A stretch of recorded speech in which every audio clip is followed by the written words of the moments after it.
mic's not on, Chief. And do it from there. How There you about go. now? It's working.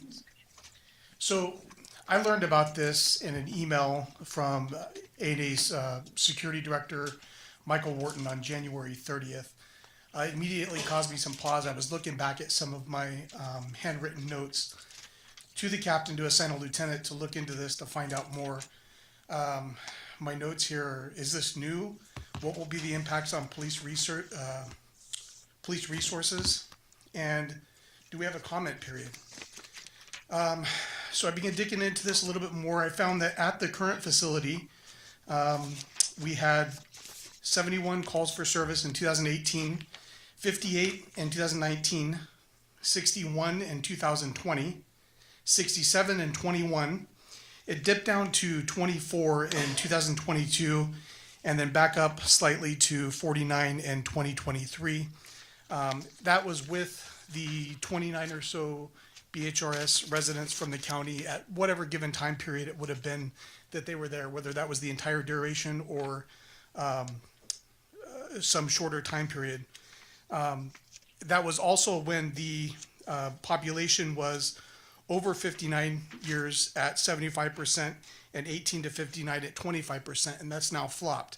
So what I've done is had Lieutenant Shaw reach out to some of the other places where Alamo was operating and just kind of get an idea of what our community could expect from a facility like this in their community. So I'd like to invite Lieutenant Shaw up to talk about what he learned from the two facilities where Alamo or A&A was operating, because I think it tells a picture, and that's where my pause or concern comes in. You know, it would be nice in the beginning to have some comment and be able to weigh in and work through the process, because we know that this is you know, inevitably it's going to impact police services in some way. I think what we were told was that what we could expect, and I was on that call yesterday, George. I'll point that out just for the record. And we were told that we could expect medical aid calls at the facility, and that would be the extent of probably what we'd be dealing with. And that's not the extent of what they're dealing with at the two other facilities operated by A&A or Alamo. So as always, we're willing to work through the process and figure out the story, you know, but we haven't had that opportunity. So I'll turn it over to Lieutenant Shaw to Mayor, tell you City about what he Council. learned.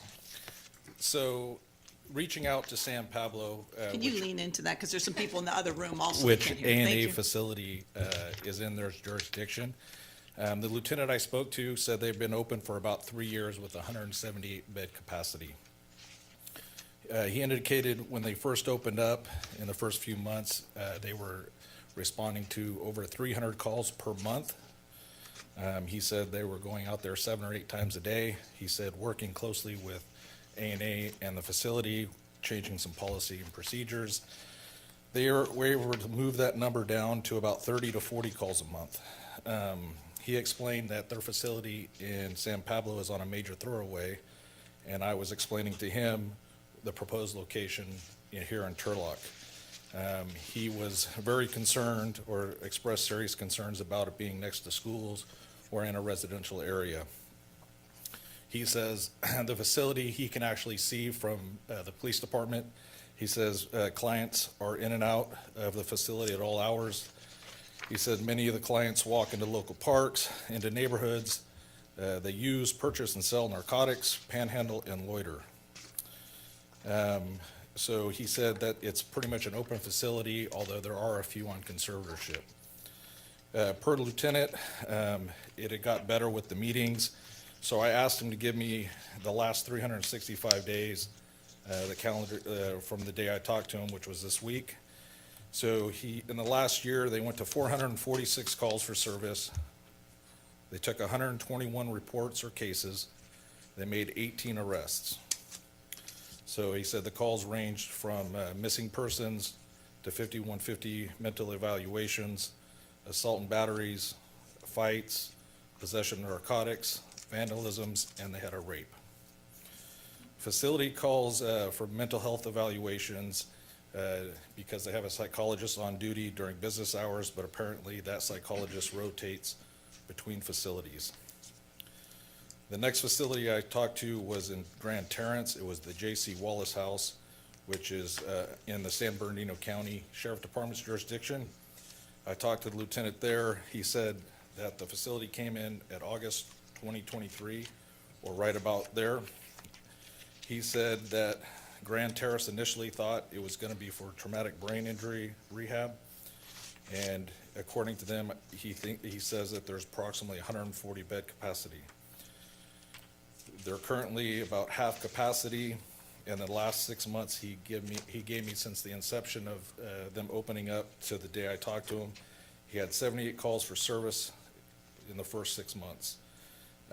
Most of his complaints were similar in nature to San Pablo's, and his complaints were the same. Grand Terrace is a contract city, so they only have one deputy assigned to that city, which he says ties up his deputy a lot. He says each call can take between an hour to 3 hours. The J.C. Wallace House is in a residential area, similar to what ours would be, and he says he's had several issues, such as mental crisis episodes in residential front yards, in streets, and in the general area. The lieutenant explained that he explained that they were at the facility for more than 12 hours in one call. I'm sorry. He says when the patients leave the facility and their extended leave is past 12 hours, he believes that the medication that they are on starts to wear off. They miss 2 or 3 rounds of medication, which causes severe issues. Any questions? Questions for the lieutenant? Thanks, Lieutenant. So I just want to ask, are those facilities, I mean, is it apples to apples to what they're proposing here? I think these are a little larger. At least the San Pablo one seems to be 178. It was my understanding that the one here in town was going to be 120 beds. I didn't know the number. That's what I was told. So in Grand Terrace, they're at half capacity, so they have about 70 residents currently.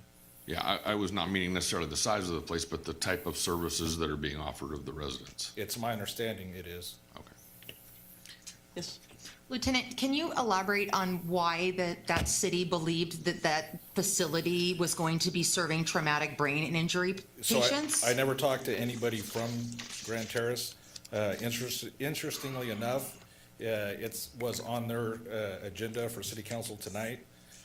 The lieutenant sent me an email today. It got pulled, and it's going on to the next city council member or meeting for Grand Terrace. They're watching our meeting, I'm sure. Thank you. Well, I Is told that him a I was going to question? watch his. Was that a question? Yes.